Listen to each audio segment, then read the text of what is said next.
Ce sont des beaux témoignages, n'est-ce pas? C'est toujours agréable de voir comment le Seigneur vient chercher une personne, comment il finit par toucher son cœur. Donc, merci encore une fois, Huguette et Hélène, pour ces beaux témoignages. Et ce matin, on est heureux aussi parce qu'on a la joie d'avoir parmi nous un prédicateur invité qui vient de loin. Il vient de loin, vous allez voir, de Montréal. Mais dans le trafic, vous savez ce que c'est? Non, taquine bien gros. Donc, on est vraiment heureux de recevoir Medjiko parmi nous ce matin. Et juste en titre d'introduction, et juste avant, oui, même avant l'introduction, c'est vrai, les enfants, je vois Stéphane en air, de 4 à 17 ans, si vous voulez aller à l'école du dimanche, ça se passe au sous-sol, donc vous êtes invités à descendre à l'arrière, à suivre celui qui fait des grands signes. J'ai quasiment envie d'y aller moi aussi. Non, on n'a pas dit 60 et 17. OK, je reprends. Donc, Medjiko est venu à la foi chrétienne en 1989 au Bénin. Ça, c'est loin, par exemple. OK? Et dans son cheminement académique, il a eu l'opportunité de compléter 2 baccalauréats scientifiques. Très tôt suivant sa conversion, sa passion pour les récits bibliques, l'hébreu et le grec, l'a conduit à faire une maîtrise en divinité au Cameroun, puis une maîtrise en théologie en 2019 à l'Université Laval. Lui et sa famille ont immigré au Canada en 2016 et depuis fréquentent l'Église biblique de Rosemont. Avec son épouse Karine, ils exercent un ministère auprès des enfants et des couples. Ils ont 3 enfants, Ariella, Tania et Eunice, et habitent la région de Saint-Mathieu de la Prairie. Donc, c'est avec beaucoup de joie qu'on reçoit notre frère ce matin. Et sans plus tarder, je vais l'inviter à s'avancer pour venir nous apporter ce que le Seigneur a mis sur son cœur.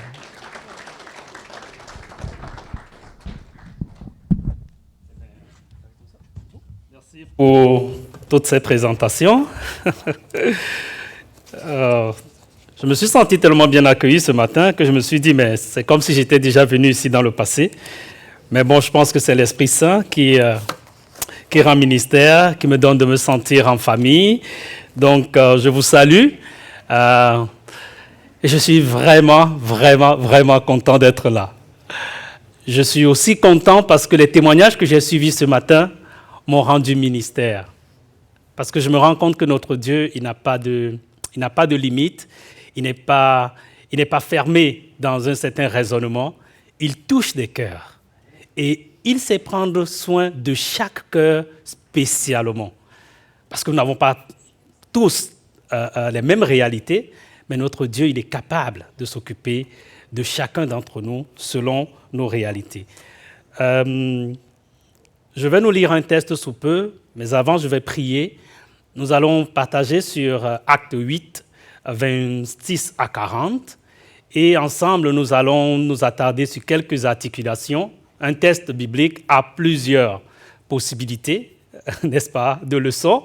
Mais ce matin, le titre de mon partage, c'est « Approche-toi de ce char ». Donc, c'est assez personnel. Ça s'adresse à toi, là où tu es. Okay? Il faudrait que tu t'approches de ce char, mais il y a également des dérivés de cette approche de ce char, et nous allons voir cela quand nous serons rendus dans les applications. C'est quoi concrètement s'approcher de ce char?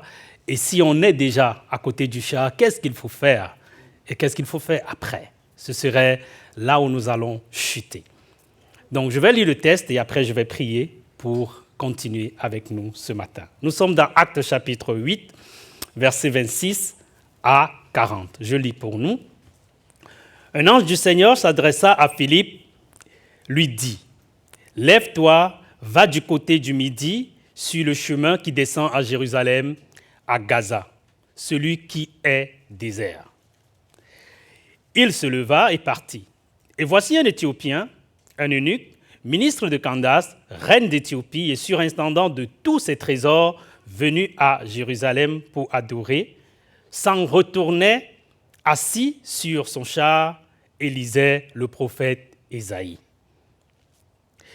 L'Esprit dit à Philippe, « Avance et approche-toi de ce char. » Philippe accourut et entendit l'Éthiopien qui lisait le prophète Ésaïe. Il lui dit, comprends-tu ce que tu lis? Il répondit, comment le pourrais-je si quelqu'un ne me guide? Et il invita Philippe à monter et à s'asseoir avec lui. Le passage de l'Écriture qu'il lisait était celui-ci.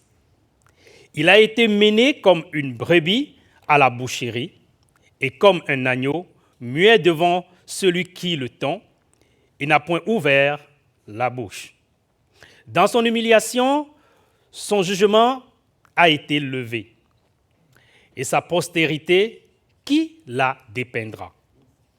Car sa vie a été retranchée de la terre. L'eunuque dit à Philippe, je te prie, de qui parle? Je te prie, de qui le prophète parle-t-il ainsi? Est-ce de lui-même ou de quelqu'un d'autre? Alors Philippe ouvra la bouche et commença par ce passage, lui annonça la bonne nouvelle de Jésus. Comme ils continuaient leur chemin, ils rencontrèrent de l'eau. Et l'eunuque dit, voici de l'eau, qu'est-ce qui m'empêche que je sois baptisé? Philippe dit, si tu crois de tout ton cœur, cela est possible. L'eunuque répondit, je crois que Jésus-Christ est le Fils de Dieu. Il fit arrêter le char. Philippe et l'eunuque descendirent tous deux dans l'eau et Philippe baptisa l'eunuque. Quand ils furent sortis de l'eau, l'Esprit du Seigneur enleva Philippe et l'eunuque ne le vit plus. Tandis que joyeux, il poursuivait sa route. Philippe se trouva dans Azote, d'où il alla jusqu'à Césarée et évangélisant toutes les villes par lesquelles il passait. Il y a une chose qui est revenue ou qui revient dans ce texte, c'est le char. Mais avant d'aborder, comme je disais, je voudrais que nous courbons nos têtes pour prier, pour que l'Esprit Saint parle à nos cœurs. Nous prions.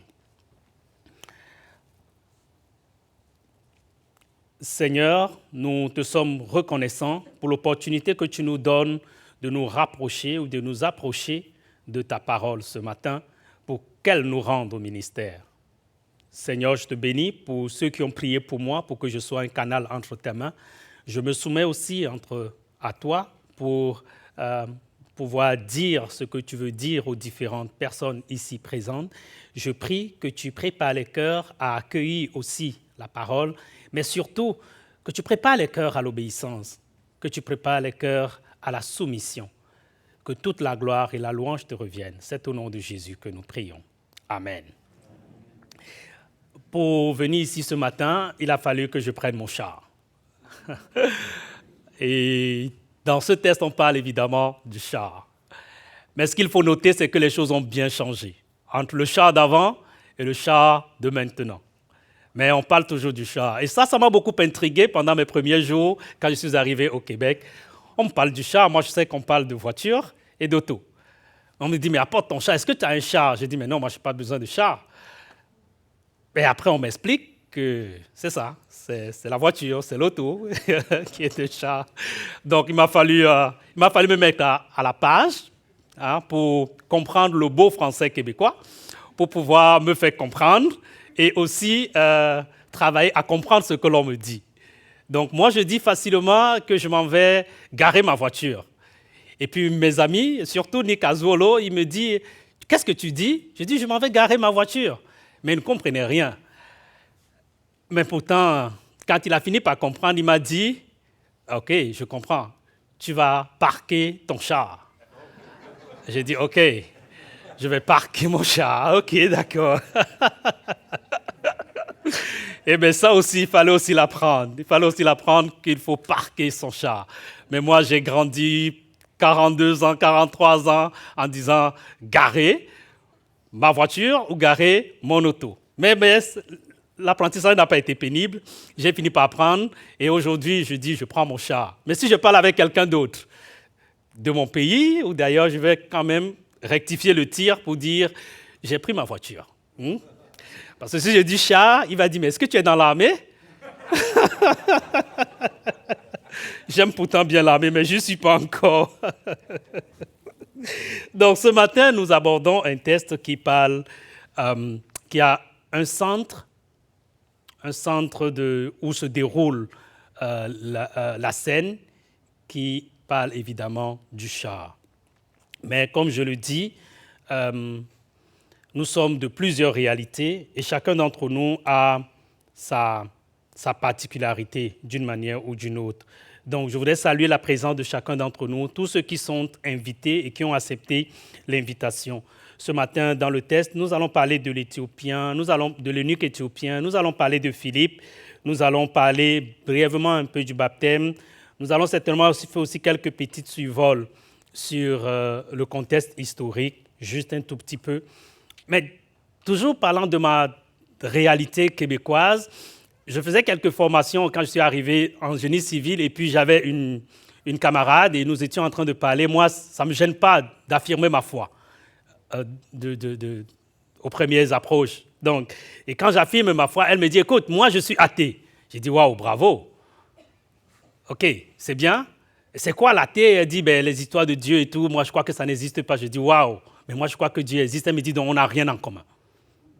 On n'a rien à se dire. Je dis, mais non, écoute un peu. Toi, tu crois que Dieu n'existe pas, moi je crois que Dieu existe. Dans nos deux phrases-là, il y a Dieu qui intervient quelque part. La seule chose, c'est que toi, tu crois qu'il n'existe pas, mais moi, je crois qu'il existe. Donc, on a Dieu en commun, tout simplement. Bien que toi, tu crois qu'il n'existe pas, moi, je crois qu'il existe. Donc, on aura des choses à s'échanger. Elle m'a regardé un tout petit peu, elle m'a dit, tu as peut-être raison, Médico, mais je tiens sur mes positions.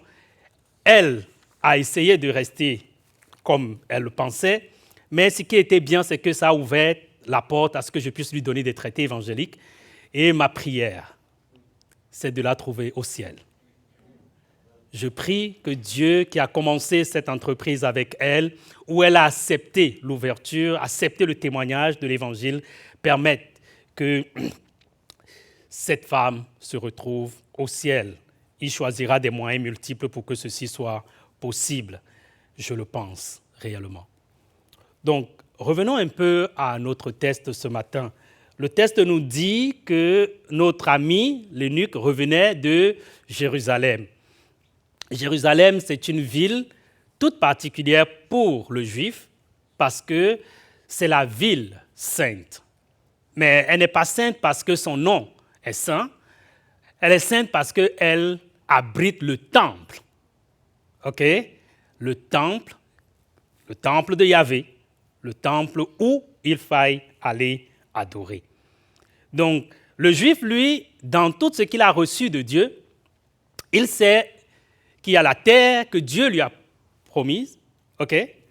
Il y a la loi que Dieu lui a donnée, et il y a le temple. Quand ces trois choses sont réunies, non, il est au comble, ok? Il est au comble parce qu'il a la loi, il y a le temple, il y a la terre. Et la terre, c'est Dieu qui a donné cette terre-là aux Juifs.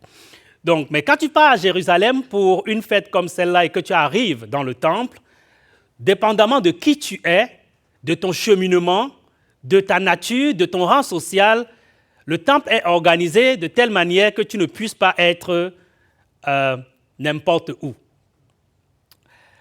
Notre ami l'eunuque, quand il arrive à Jérusalem pour son pèlerinage, parce qu'il a été marqué naturellement ou il a été mutilé, avec ou sans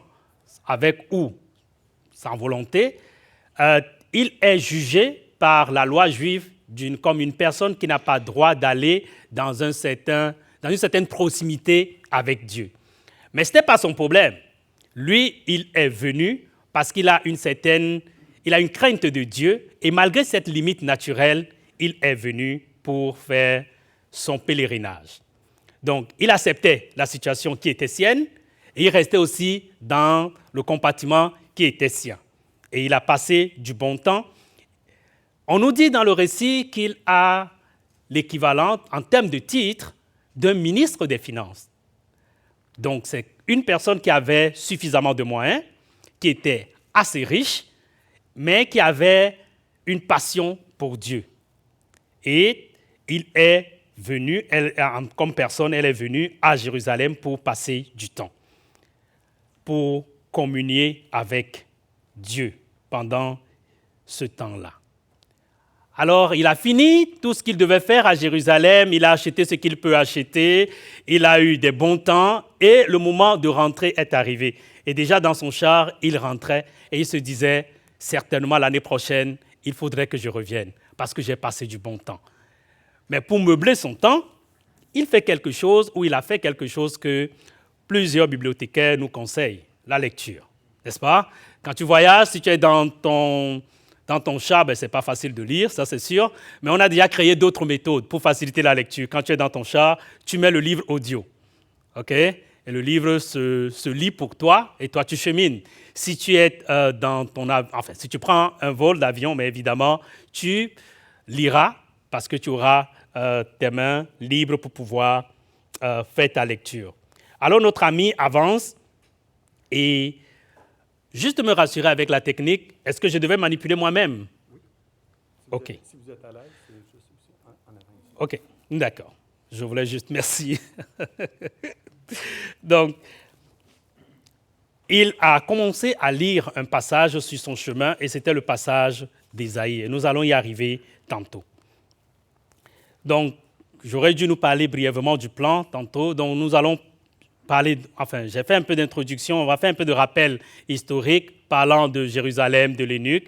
Et après, nous allons nous attarder sur le passage d'Ésaïe 53, qui était le passage qui meublait le voyage de notre cher ami, l'eunuque éthiopien. Et ce qu'il faut savoir, c'est que pendant que notre ami, l'eunuque, était en train de rentrer, il a reçu la visite d'une personne, la visite de Philippe. Philippe, c'est un des diacres que l'Église de Jérusalem a choisi pour la diaconie à l'Église, servir à l'Église. Mais Dieu a jugé bon pendant qu'il a vu, parce que les yeux de notre Dieu se trouvent partout. Okay? Donc, il a vu le besoin de l'eunuque qui était en train de lire un texte. Il a vu que le texte n'était pas totalement compris de l'eunuque.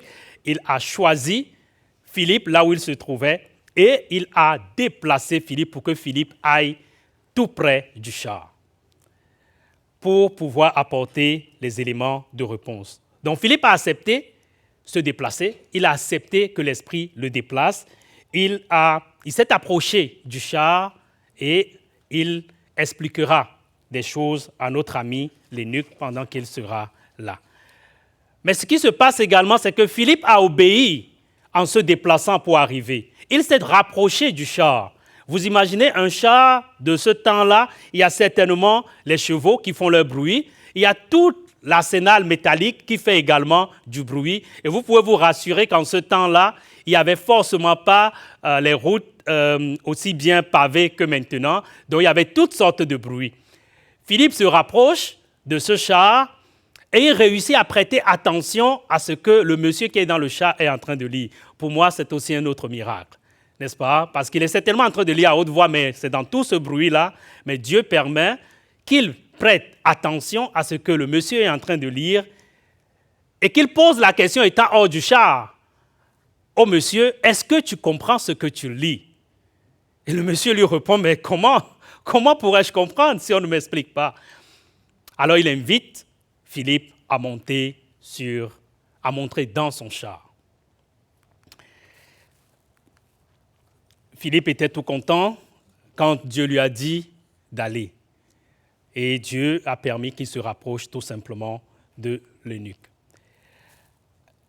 Voici un Éthiopien, un eunuque, ministre de Kansas, reine d'Éthiopie, surintendant de tous ses trésors venus à Jérusalem pour adorer, était en train de rentrer. Je laisse le test à ce niveau. C'est là que commence notre réflexion. Notre ami Philippe retrouve l'eunuque dans le char. Le texte nous dit, et l'Esprit dit à Philippe, avance et approche-toi de ce char. Philippe accourut et entendit l'Éthiopien qui lisait le prophète Ésaïe et lui dit, comment comprends-tu ce que tu lis? Il répondit, comment le pourrais-je si quelqu'un ne me guide? Et il invita Philippe à monter et à s'asseoir avec lui. Mais pendant qu'ils sont en train de lire, le texte central que lisait notre ami, l'eunuque, c'est bel et bien Ésaïe 53, verset 4. Enfin, tout le chapitre, mais il était rendu au verset 7. Mais pour notre lecture ce matin, j'ai choisi que nous commencions la lecture par le verset 4. Je me suis posé la question, mais tiens, il est rendu au chapitre 53.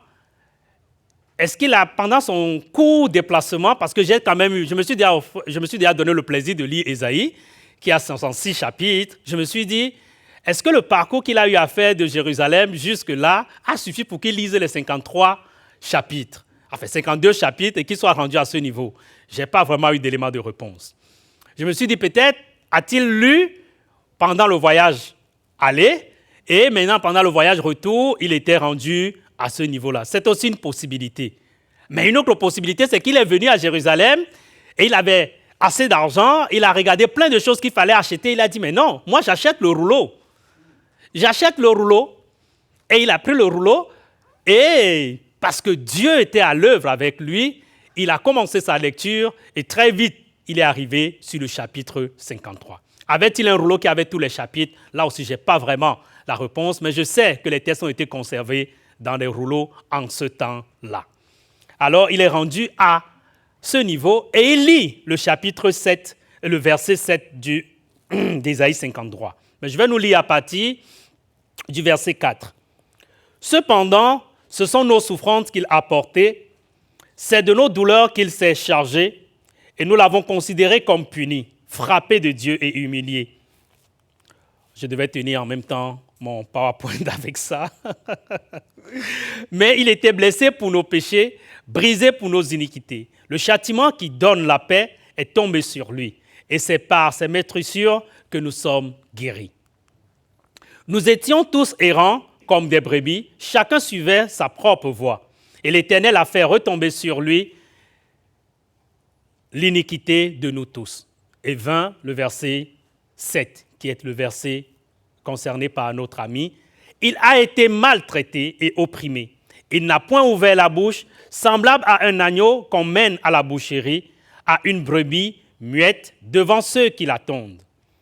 Il n'a point ouvert la bouche. Ce texte, et le prophète Ésaïe en particulier, dans ses prédictions, était tellement si exact dans sa manière de prophétiser que les détracteurs de l'Évangile ou bien des Saintes Écritures ont beaucoup de raisons pour critiquer, apporter leur critique sur le texte. Parce que voyez-vous, dans un des chapitres, il prend la peine, Ésaïe reçoit de la part de Dieu la possibilité de donner même le nom d'un roi syrien qui viendra au monde 200 ans après la prophétie. Il y a tellement de précisions dans la prophétie de notre cher prophète Ésaïe sous l'inspiration de l'Esprit Saint. Et tout cela se passe environ 800 ans avant la venue de notre Seigneur Jésus. Donc ces précisions également sur la manière avec laquelle le Christ serait maltraité apportent un très grand enseignement. Il savait et il a vu comment les choses devaient se passer, il les a écrits d'une certaine manière et quand le Christ est venu, les choses se sont passées exactement ainsi. La responsabilité donc de Philippe, parce que notre ami l'eunuque se posait la question, c'est de pouvoir lui expliquer ce test-là. Il a certainement bien fait ses classes, Philippe. Il a certainement lu aussi le test avant. Et il comprenait que ce test était déjà une actualité et les personnes le Christ est venu et a effectivement souffert, a été crucifié, est mort et est ressuscité. Donc la tâche de Philippe consistait à expliquer ce test incompris de l'eunuque et pouvoir, à partir de son incompréhension, pour lui expliquer ou bien pour lui présenter la bonne nouvelle contenue dans cette portion. Et ça, c'est quelque chose de bien. Parce que dans le test, on voit un serviteur souffrant. C'est clair que ça correspond bel et bien à notre Seigneur et Sauveur qui a souffert et qui est allé à la croix et qui n'a point bronché. D'autres commentateurs prennent la peine de dire que cette souffrance qui est décrite dans le passage pouvait aussi être un tout petit peu la situation de notre ami l'eunuque qui était mutilé dans son corps, mais qui n'avait pas de possibilité de génération à cause des choix des hommes sur sa vie. Il était en souffrance malgré sa richesse, mais il y avait un espoir parce qu'il devait rencontrer le Seigneur. Et ça, Philippe lui explique la bonne nouvelle. Lui explique que parce qu'il se pose la question, est-ce que le prophète parle de lui? Philippe prend la peine de lui expliquer que le prophète ne parle pas de lui, Ésaïe, mais il parle bel et bien de notre Messie. Et dans l'argumentaire, Philippe certainement finit par montrer à notre eunuque qu'écoute, Jésus est mort à la croix pour te témoigner de l'amour. Et j'étais content ce matin d'entendre nos bien-aimés qui se sont baptisés parler de l'amour de Dieu. Donc Philippe a pris la peine d'expliquer cet amour à notre ami l'eunuque, qui a suffisamment bien compris, à mon avis, ce que Philippe était en train de lui expliquer. Philippe lui a aussi certainement donné de comprendre qu'écoute, à partir de maintenant, tu n'auras plus besoin de venir à Jérusalem pour adorer, parce que toi-même, tu deviendras temple du Saint-Esprit. Tu n'auras plus besoin de te déplacer, parce que tu pourras adorer le Seigneur dans ton esprit. Tu pourras adorer le Seigneur toi-même et à ton niveau personnel. Philippe lui a donné de comprendre que ses péchés ont été portés par quelqu'un qui a accepté porter ses péchés pour qu'il puisse être en relation avec Dieu. Philippe lui a donné de comprendre qu'il peut être en paix avec Dieu. Philippe lui a certainement donné de comprendre que depuis Adam, nous sommes des pécheurs et que nous avons été séparés d'avec Dieu. Certains, quand ils discutent souvent avec nous, ils disent « Mais écoutez, Dieu a dit qu'Adam et Ève devaient mourir, mais ils ne sont pas morts dans le test. Est-ce que votre test est correct ?» Notre test est correct parce que dès qu'Adam et Ève ont péché, une des choses qui s'est passée spontanément, c'est qu'ils ont été séparés avec Dieu. Et pour le langage biblique, être séparé d'avec Dieu, ne pas être en communion avec Dieu, c'est synonyme de mort. Mais Dieu ne voulait pas que l'homme reste longtemps dans sa mort, ou il reste éternellement dans sa mort. C'est pour ça qu'il a pourvu au sacrifice de son fils, l'agneau, qui a été immolé pour nos péchés. Et pendant qu'ils étaient en train de cheminer ensemble, toujours dans le char, le verset 36 dit, « Comme ils continuaient leur chemin, ils rencontraient de l'eau, et l'eunuque dit, « Voici de l'eau, qu'est-ce qui m'empêche? Qu'est-ce qui empêche que je sois baptisé? » Waouh! Ça veut dire que Philippe a suffisamment bien fait sa job, là je parle en québécois, a suffisamment fait sa job pour que l'eunuque comprenne que Christ est mort, Christ est ressuscité, Christ encourage aussi au baptême, et tellement il a compris ces choses que lui, il a vu l'eau, il a dit, mais non, mais voici de l'eau, qu'est-ce qui m'empêche? Souvenons-nous que dans le temple, bien qu'il arrivait au temple, il ne pouvait pas aller plus loin que ça. Il y avait plein de choses qui l'empêchaient de pouvoir aller plus loin. Mais cette fois-là, avec la compréhension qu'il a reçue de l'explication que Philippe lui a donnée, il peut poser la question à Philippe, avec tout ce que tu m'as dit là, qu'est-ce qui m'empêche d'aller dans les eaux maintenant? Qu'est-ce qui m'empêche d'aller un peu plus proche dans ma relation avec Dieu? Qu'est-ce qui m'empêche d'aller d'aller derrière le voile, d'aller dans la relation profonde avec le Seigneur? Qu'est-ce qui m'empêche de faire le pas, un pas de plus pour être en communion avec mon Dieu? Qu'est-ce qui m'empêche d'aller embrasser mon papa? Et Philippe, après l'avoir écouté, connaissant quand même les règles de l'art, que quand on devient chrétien, il faut quand même suivre le cheminement, il faut suivre des cours, qu'on te parle du baptême et que tu arrives. Il a quand même posé une question où il a quand même demandé à notre ami de confesser un tout petit peu sa foi chrétienne. Et Philippe, l'eunuque, prend la peine de dire ce qu'il pense être vrai. Il croit au Seigneur. Les commentateurs tournent autour de cette confession disant que ce n'est pas suffisant ou bien ce n'est pas complète, mais ce que l'eunuque a fait, c'est véritablement le travail de l'Esprit Saint dans son cœur.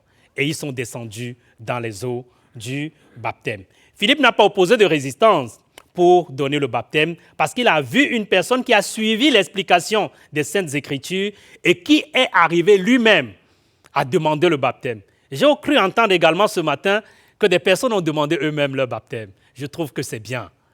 Parce que ça, c'est le travail que l'Esprit fait. Mais c'est notre responsabilité en tant que leader, en tant que frères et sœurs, d'expliquer la science ou bien la sagesse, d'expliquer les Écritures aux uns et aux autres pour qu'ils parviennent à prendre une décision de manière éclairée avec l'aide de l'Esprit Saint. Et ça, c'est quelque chose qui est l'aboutissement d'un travail de l'Esprit Saint dans le cœur des uns et des autres. Ils se sont baptisés. Philippe est aussi descendu dans l'eau comme des gens sont descendus dans l'eau ce matin. Hein? Je pense à nos sœurs Huguette et j'ai noté le nom quelque part, il faut que je sois sûr que je le prononce bien. Huguette et Hélène, voilà, qui sont descendus dans les eaux et qui ont été baptisés. Ils se sont arrêtés, c'est l'eunuque qui demande au char de s'arrêter et ils vont dans les eaux pour que le baptême ait lieu. Et à la fin, quand ils sont sortis, ils étaient tout contents, n'est-ce pas? Et je lis également sur le visage de nos baptisés ce matin qu'elles sont toutes contentes. Et ça, c'est bien. Leur joie est une bonne joie. Parce que cette joie n'est pas seulement une joie des lèvres, mais c'est une joie qui vient de la profondeur de leur cœur, de quelque chose que l'Esprit Saint a fait dans leur cœur. Après tout ce discours que nous avons fait sur le test, nous sommes parvenus au moment où il faut que toi et moi, nous regardions à ce test pour dire qu'est-ce que nous pouvons y tirer ce matin. OK, on est allé à Jérusalem, on a vu un monsieur qui est dans son char, qui a expliqué des choses dans son char, et puis l'orateur a dit lui-même aussi, il parle maintenant char au lieu de parler de voiture, et puis on peut aussi retenir ça aussi comme quelque chose qu'on a retenu ce matin, qu'il a appris ça, mais ça c'est vraiment une enveloppe. Ce que je voudrais que nous comprenions ce matin, c'est déjà retenir le témoignage de nos bien-aimés qui ont été baptisés. Comment est-ce que l'amour de Dieu est venu les chercher? Et si tu es parmi des invités ce matin, notre souhait pour toi, c'est que cet amour de Dieu soit aussi ton partage. Approche-toi de ce char. Ça, c'est l'ordre que Dieu ou l'Esprit Saint a donné à Philippe pour qu'il aille. Et cette phrase-là, il se trouve qu'il y a des personnes comme Lynn et bien d'autres qui font déjà ça dans cette communauté. Mais il est possible aussi que toi aussi, depuis le Seigneur te dit, approche-toi de ce char, va évangéliser, va apporter la parole, engage-toi dans le ministère à l'Église, fais quelque chose et tu opposes une quelconque résistance. À toi ce matin, l'Esprit te dit, Dieu te dit, approche-toi de ce char. C'est vrai que nous sommes dans un siècle où les choses vont vite. À l'époque, le char, ça roulait à la vitesse des chevaux. Maintenant, mon char à moi, je peux appuyer sur l'accélérateur et ça va vraiment plus loin. Nous sommes dans un siècle où les choses vont tellement vite, n'est-ce pas? Les choses vont vite et même la vie des gens, c'est tellement difficile à appréhender. Il y a beaucoup de complexités qui naissent encore, qui pour moi sont facteurs de vitesse. Il y a beaucoup de choses qui sont difficiles à cerner dans la vie des gens parce qu'il y a beaucoup de choses qui se sont complexifiées dans leur vie au quotidien. Et quand on comprend encore, approche-toi de ce char, oui, il a fallu que Dieu déplace Philippe pour qu'il se rapproche. Mais les chars que nous avons aujourd'hui vont vite, comme je nous le disais tantôt. Quand j'entre dans mon char, je peux aller à 120 si je veux. Si j'ai envie de donner un peu de ticket au monsieur de la police, je vais à 130. Mais si je veux respecter la norme, je m'arrête là où il faut rester à 119 parce qu'on a des autos où tu programmes. Tu dis, écoute, limiteur de vitesse 118. Donc, fais tout ce qu'il veut, 118. Même s'il te flash, ça part un 120. Donc, tu es dans ta limite. Mais les chars vont très vite. On dirait que le monde va à une vitesse, si je compare le monde aussi à un char, à une vitesse tellement vertigineuse qu'on a l'impression que ce grand char n'a plus de frein, mais n'a que l'accélérateur. Et son gaz est illimité. Ça va toujours plus vite. Mais malgré toute cette complexité de vie, malgré toutes ces réalités que des personnes ont, si tu écoutes la voix de l'Esprit, Dieu te dit, approche-toi de ce char, approche-toi de cette personne, malgré toute la complexité, et annonce l'Évangile. Mais il se trouve que tu vas approcher la personne et tu ne sauras pas ce qu'il faut dire. Mais c'est l'Esprit Saint qui te guidera et qui te donnera ce qu'il faut pour que tu puisses annoncer la parole qu'il faut à cette personne, selon sa réalité. Et peut-être pour mieux annoncer, il faudrait que tu prêtes oreille et que tu sois attentif à la réalité de la personne, que tu le voies agir en société, que tu voies cette personne marcher au quotidien. Et en l'observant, tu peux trouver quelque chose. En entrant en dialogue avec cette personne, elle peut te dire « je suis athée ». Et tu peux au moins comprendre par où il faut commencer. Mais il faut être en dialogue pour s'approcher de ce char qui va très vite, ce char qui est davantage complexifié aujourd'hui. La réalité dans laquelle nous vivons aujourd'hui, dans notre société, c'est totalement différent d'il y a de cela quelques années. Mais ce char ne va pas s'arrêter. les vitesses vont davantage augmenter. Mais Dieu te demande à toi comme à moi, approche-toi de ce char. Mais quand tu approches ce char, c'est pour annoncer la parole. Évidemment, il faut être attentif comme je le dis. Mais il y a peut-être quelqu'un d'autre parmi nous ce matin ou bien en ligne qui a une autre situation. Son questionnement, c'est par rapport à la vie. Au lieu, pour nous qui voyons le chat qui va très vite, c'est plutôt lui-même qui regarde à tout ce qui est autour de lui. Dieu, est-ce qu'il existe réellement? Pourquoi mes choses sont comme ceci? Est-ce qu'il y a même une vie après la mort? Se pose mille et une questions. Peut-être même se déclare-t-il aussi athée comme ma camarade me l'avait dit. Oui, mais à toi qui peux te poser ces différentes questions, est-ce que tu peux faire place au messager? Est-ce que tu peux laisser l'Esprit Saint utiliser quelqu'un pour t'apporter un élément de réponse? Il faut que tu laisses quelqu'un t'expliquer pour que tu parviennes à la connaissance, pour que tu parviennes à découvrir l'amour de Dieu. Parce que quelqu'un d'autre s'approche, mais toi, tu dois aussi accueillir le messager. Et accueillir le messager, c'est aussi accueillir le message. C'est être hospitalier envers le message. C'est ouvrir ta porte pour le message. Parce qu'il dit, dans les Saintes Écritures,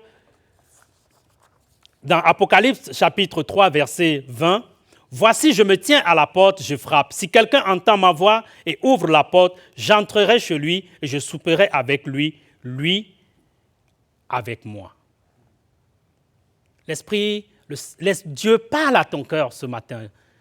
Dieu voudrait, il cogne à la porte de ton cœur. Est-ce que tu veux lui faire place? Est-ce que tu veux écouter sa version des faits? Il dit qu'il entrera chez toi. Il soupera avec toi. Quel privilège de souper avec Dieu, le Créateur du ciel et de la terre. Le message est donné par des traités que nous donnons.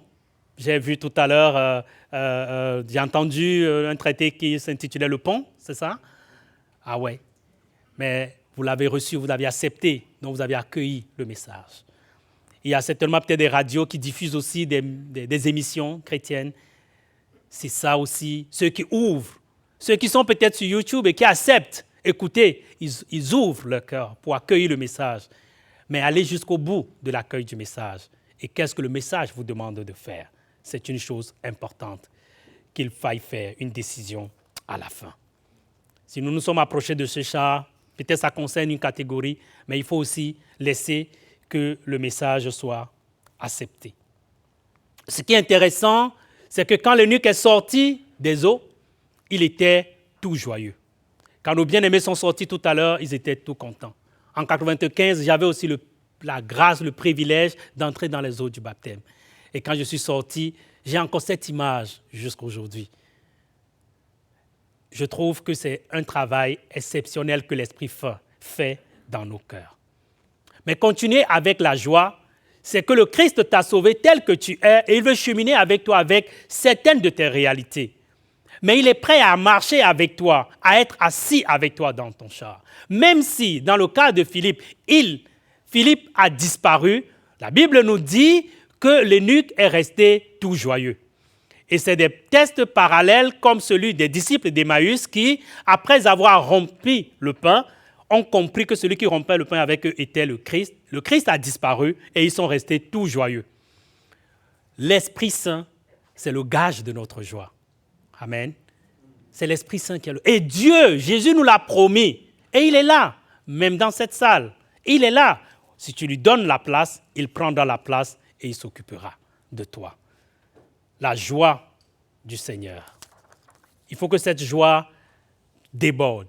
Notre ami l'eunuque est parti. Il était seul, il a reçu le message, il est descendu, il est arrivé dans son pays. Et moi je me dis, si Dieu a fait ce travail pour l'eunuque, c'est sûr qu'entre-temps, il a certainement aussi touché le cœur de beaucoup d'autres personnes. Et qu'arrivé dans leur pays, l'eunuque a commencé à rendre témoignage que voici ce qui m'est arrivé. Et pendant qu'il rendait témoignage, quelqu'un d'autre a dit, mais voici ce qui m'est arrivé. Et voici ce qui m'est arrivé. Et ensemble, malgré les lieux différents de leur conversion, ils ont formé une communauté. Parce que c'est une chose de comprendre que si nous avons cette joie manifeste, elle est individuelle, c'est vrai, mais elle a de la valeur quand on est en famille.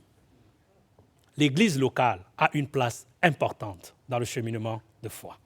La vie en communauté a une place importante dans notre cheminement de foi. Le témoignage a une place importante dans notre cheminement de foi. Parce qu'on dit, un charbon seul, même s'il brûle, il ne va pas tenir longtemps. Mais s'il est dans un barbecue, oui, il peut nous faire de la bonne viande et tout ce qui va avec. Hein? Les odeurs, ça fait longtemps, on commence à les oublier, mais l'été s'en vient encore. Hein? C'est juste l'hiver, mais l'été s'en vient, nous aurons encore droit à nos odeurs. Nous allons encore davantage apprécier comment ces charbons ensemble forment un brasier qui brûle. Quand nous mélangeons nos joies dans la communauté de foi, à l'église locale, ensemble, nous exultons de joie, nous nous réchauffons nous tous, et le ciel est davantage content. Donc la vie communautaire est une chose importante. Il faut y travailler. Et il faut qu'on se partage nos joies, il faut qu'on se soutienne. Parce que Dieu veut que nous continuions notre chemin dans la joie. Et pour que cette joie puisse être une joie continuelle, il faut que ce soit une joie communautaire. Pour que quand tu faiblis, que quelqu'un te soulève. OK?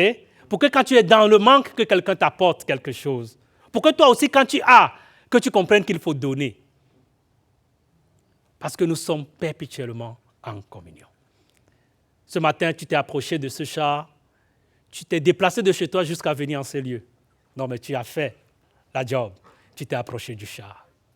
Ce matin, malgré peut-être la tonalité de mon français, tu t'es battu à percevoir ou à capter quelques mots qui n'étaient pas forcément trop québécois, mais bon, tu t'es arrangé à les comprendre. Tu as fait place au message. Tu as laissé la place au messager. Mais il y a une troisième partie qui va dépendre de ton agir après. Il faut que ta joie continue. Il faut que ton cheminement, il faut que tu continues ton voyage avec le Seigneur. Il faut que tu continues ton voyage en communauté. Il faut que tu continues ton voyage en donnant gloire à Dieu. Ce matin, je suis content d'avoir partagé ce message avec vous. Et ma prière pour nous, c'est que s'il y a des personnes qui sont invitées et qui n'ont pas eu l'occasion dans leur vie de demander au Seigneur Jésus d'être leur Seigneur et Sauveur, oui, nous allons prier. S'il y a des personnes qui ont toujours entendu dire « Va, approche-toi de ces chars » et qui travaillent leur résistance, parce qu'il y en a qui travaillent vraiment la résistance d'obéissance. Hein, ils résistent à l'obéissance. Donc, Dieu peut agir, peut te donner la joie qu'il faut. Nous allons prier aussi. Et s'il y a des personnes dont leur joie souffre un peu de quelques ombrages, notre Dieu va éclairer également cela. Donc, rendu à ce moment, je vais nous inviter à prier. Nous allons courber nos têtes et prier. Je vais prier pour nous selon les différents points. Et si pendant que nous prions, si tu es de ceux-là qui a besoin d'inviter le Seigneur Jésus dans ton cœur, soit tu peux lever la main là où tu es, ou bien sens-toi rassuré que tu as vu des responsables passer ici, à la fin du culte. Ne te sens pas gêné. Va, attrape-les. Respecte la distance, comme on est donc respecte la distanciation, mais fais leur signe que, écoutez-moi, ils vont mettre leur masque, ils vont faire tout ce qu'il faut, mais il y a quelque chose qui ne sera pas distancé, c'est l'Esprit Saint. Amen. Et ils seront prêts à t'accompagner. Prions le Seigneur.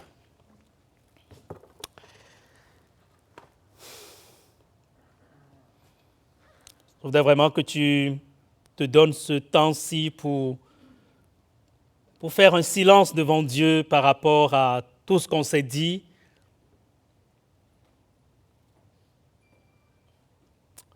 Dans le livre de Romains, il est dit « Comment est-ce qu'ils vont croire si personne n'annonce? Comment comprendront-ils parler s'il n'y a personne qui prêche ?»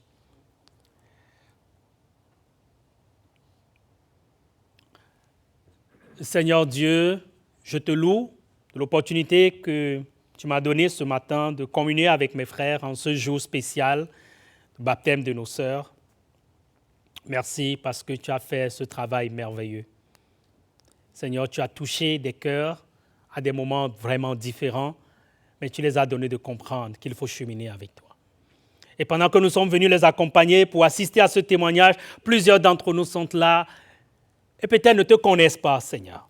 Je veux prier ce matin que l'Esprit Saint fasse son œuvre dans leur cœur, qu'ils aient à rencontrer des responsables et qu'un changement soit dans leur vie au nom de Jésus.